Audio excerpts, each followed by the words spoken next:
Hello दोस्तों, एक बार फिर से स्वागत है आपका एक और नई क्लास में। स्वागत करते हैं।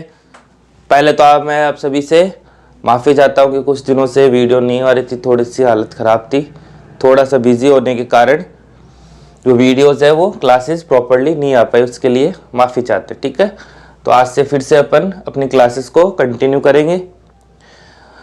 तो आज बात करते हैं अपन, जैसा कि अपन बात कर रहे थे लास्ट क्लास में, अपन ने चैप्टर 13 सांख्यिकी की बात की थी, जिसके अनग्रुप डेटा और ग्रुप डेटा, असतत और सतत बारंबारता के बारे में अपन पढ़ रहे थे।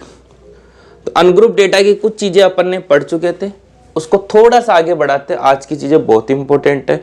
दो टाइप है इसके और एक इसका रिलेशन। इन तीनों से हर साल 2 क्वेश्चन आते हैं, तो ध्यान से समझना भाई। ठीक है, पहला रेंज, परिसर। रेंज या फिर परिसर, सिर्फ फॉर्मूला याद रखना है और उसे अप्लाई करना है। तो फॉर्मूला क्या होता है? हाईएस्ट नंबर माइनस, चलो इधर लिख देते हैं,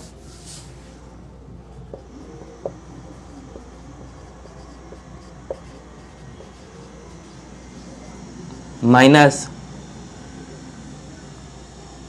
लोवेस्ट नंबर। ठीक है, हिंदी में लिखे तो उच्चतम मान माइनस निम्नतम मान। बस ये इसका फॉर्मूला है। इस फॉर्मूले को अप्लाई करेंगे और आंसर निकाल लेंगे। ठीक है, तो आगे चले तो एक क्वेश्चन लिखते हैं। मान लो कोई भी क्वेश्चन है, 1, 5, 10, 9, 8, 3, 11, 12, 17, 15 ये है। मुझे इसकी रेंज फाइंड करनी है, मुझे इसकी परिसर निकालनी है। तो परिसर का फॉर्मूला क्या होता है? रेंज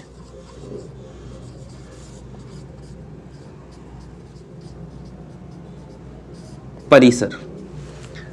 हाईएस्ट नंबर उच्चतम मान, हाईएस्ट नंबर उच्चतम मान क्या है इसका? 70, लिख दो 70, माइनस लोवेस्ट मान, लोवेस्ट नंबर निम्नतम मान, जो कि इसका क्या है? 1, माइनस 1। आंसर आ गया 16। डेफिनेटली इस बार इसका क्वेश्चन जरूर मिलेगा आपको। ठीक है, तो ये था इसका पहला टाइप। दूसरा, एक नाम आता है क्लास मार्क। हिंदी में कहते हैं इसको वर्ग चिन्ह। ये भी बहुत इंपॉर्टेंट है, ये भी बहुत ज्यादा इंपॉर्टेंट है भाई। ठीक है, तो इसका फॉर्मूला क्या होता है? निम्न सीमा, सॉरी पहले इंग्लिश में लिख देते हैं, लोअर लिमिट निम्न सीमा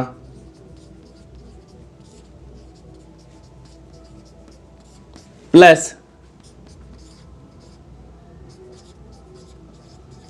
अपर लिमिट उच्च सीमा बटा 2।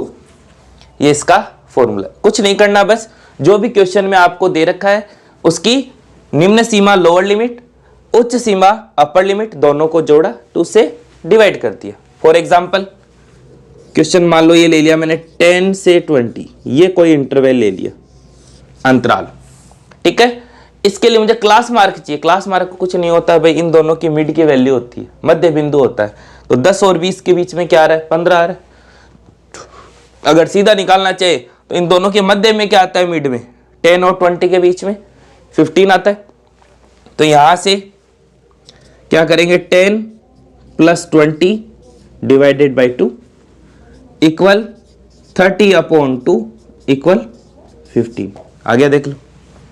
तो चाहे आप इस फॉर्मूले से निकालो, फॉर्मूला तो क्या है, कई बार फॉर्मूला पूछ लेता है, तो उस फॉर्मूले को जरूर याद रखें। ठीक है, फटाफट इसको देख के फिर चलते हैं आगे।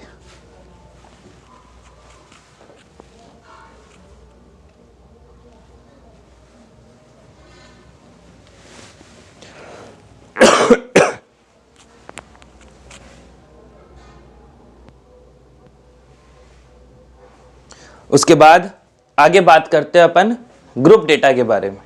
किसके बारे में? ग्रुप डेटा स्तंभारंभ। इसकी पहचान क्या होती है? इसमें खाली आपको सूत्र याद रखना है और सूत्र अप्लाई कैसे करते हैं वो अपन आगे एक्सरसाइज में क्वेश्चंस में सीखेंगे। ठीक है, तो ग्रुप डेटा की पहचान होती है कि उसमें हमेशा टेबल होती है, सारणी बनी हुई होगी। क्या होगी? टेबल होगी, सारणी होगी, तो उसे ग्रुप डेटा या सतत बारंबारता के क्वेश्चन कहेंगे और उसी तरीके से सॉल्व करेंगे। तो फॉर्मूला शुरू करते हैं। पहले मीन, कोशिश करेंगे इसी में पहला आ जाए मीन या फिर माध्य। ठीक है, पहला formula summation F I x I upon summation F I. अब ये एफ और एक्स क्या होता है ये अपन आगे क्वेश्चन में सीखेंगे। फिलहाल आप इस फॉर्मूले को याद कर ले। इसे डायरेक्ट मेथड कहते हैं।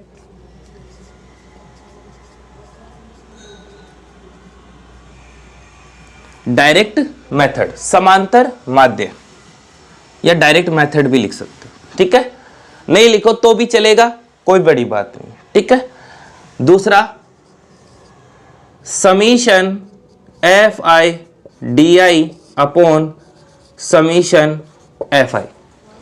यहां डी आई का एक फॉर्मूला होता है एक्स आई माइनस का आई, कुछ चेंज नहीं है, खाली एक्स आई की जगह डी आई आया है, बस।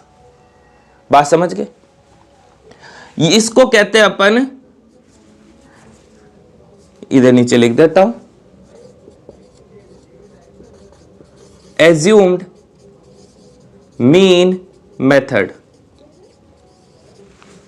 हिंदी में कल्पित माध्य विधि।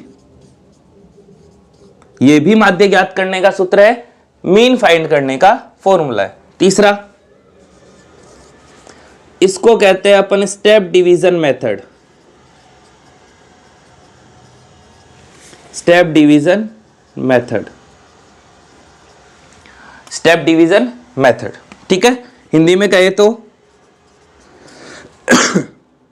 पग विचलन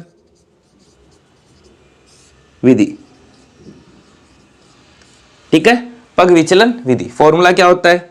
summation F I you I upon summation F I, sorry भाई इधर ए रह गया भाई, ए प्लस मल्टीप्लाई बाई एच। ये होता है इसका पग विचलन विधि, स्टेप डिवीजन मेथड। ठीक है, यहां यू आई का जो फॉर्मूला होता है you I is equal x I minus A upon H. ये तीनों के तीनों माध्य या मीन फाइंड करने के फॉर्मूले। अब मैं कौन से फॉर्मूले को अप्लाई करूं? आप कोई भी फॉर्मूला अप्लाई कर सकते हो जो आपका मन करे। जिस फॉर्मूले से जिस क्वेश्चन में ये सारी की सारी वैल्यू निकल पा रही है आप उस फॉर्मूले को हल कर सकते हो। लेकिन मैं आपसे कहता हूं कि इसके थोड़ा सा एक तरीका है इसको सॉल्व करने का, कि अगर क्वेश्चन में डिजिट छोटी छोटी आ रही है जिन्हें आप आसानी से मल्टीप्लाई कर पा रहे हो तो आप फर्स्ट वाले मेथड को यूज कर लो, आसानी से जल्दी क्वेश्चन के आंसर मिल जाएंगे। अगर डिजिट थोड़ी सी बड़ी है, डिजिट थोड़ी सी बड़ी है, मल्टीप्लाई करने में थोड़ी तकलीफ हो रही है, तो अपन क्या करेंगे? इस सेकंड वाले फॉर्मूले को यूज कर लेंगे, जिससे डिजिट थोड़ी छोटी होगी और मल्टीप्लाई करने में आसानी होगी। ठीक है, और थर्ड वाला मेथड, अगर डिजिट और ही ज्यादा बड़ी हो रही है जिससे आप मल्टीप्लाई करने में समय लग रहा है, हो तो जाएगा लेकिन समय लग रहा है, मतलब आप थर्ड मेथड को अप्लाई करें जिससे डिजिट छोटी हो जाएगी और मल्टीप्लाई करने में आसानी होगी। ठीक है, जैसे फॉर एग्जांपल एक तो 1 मल्टीप्लाई 6 है, एक 50 मल्टीप्लाई 21 है, एक है 521 मल्टीप्लाई 23। तीनों में फर्क है। अगर क्वेश्चन में ये डिजिट आ गई तब तो मैं फर्स्ट वाले को लगाऊंगा, क्वेश्चन में ये वाली डिजिट आ गई तो सेकंड वाले को, क्वेश्चन में ऐसी डिजिट आ गई मतलब थर्ड वाले को। तो ये जो सेकंड मेथड है ये डिजिट को ये छोटा बना देता है, 1 to 6 तक ले आता है। थर्ड वाले को अप्लाई करेंगे तो ये भी क्या करता है, इस डिजिट को छोटा करके 1 to 6 के बीच लेके आ जाता है। ठीक है, तो ये इसके तीनों फॉर्मूले, ये क्या होता है इसको आगे सीखेंगे। फिलहाल आप फॉर्मूले याद करें, फटाफट इसको याद कर ले, फिर अपन आगे चलते हैं।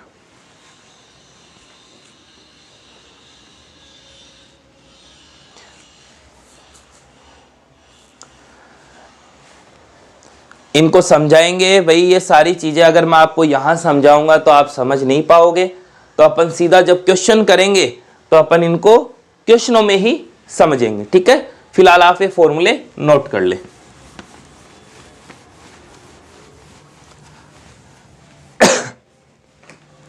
उसके बाद बात करते हैं मोड, बहुलक, मोड या फिर बहुलक। ठीक है, मोड का फॉर्मूला क्या होता है, L प्लस F1 माइनस का F0 upon 2 of F1 minus F0 minus F2 multiply by H, ये होता है मोड का फॉर्मूला। ठीक है, इसको नोट कर ले फटाफट। इसके बारे में अगर मैं थोड़ी सी आपको बताना चाहूं तो आप F1 जो है वो उस टेबल में F के लाइन में जो सबसे बड़ी वैल्यू होती है वो F1 होती है, उसके जस्ट ऊपर F0, उसके जस्ट नीचे F2। शायद कम समझ पाए, तो जब क्वेश्चंस आएंगे तो और अच्छे से समझेंगे। फिलहाल इसको आप नोट कर लें। ठीक है, उसके बाद मीडियन, मीडियन को माध्यिका,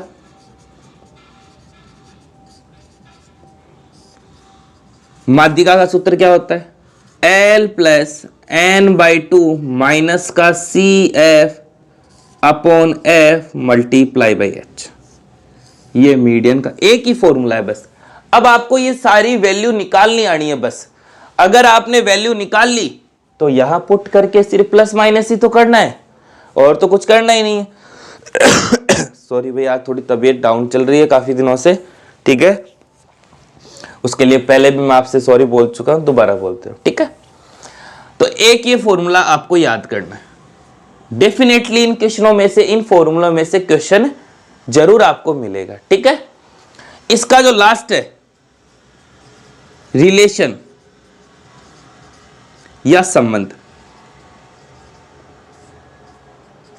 किस किस में, मीन, मीडियन और मोड, माध्य, माध्यिका और बहुलक, इन तीनों में एक संबंध होता है।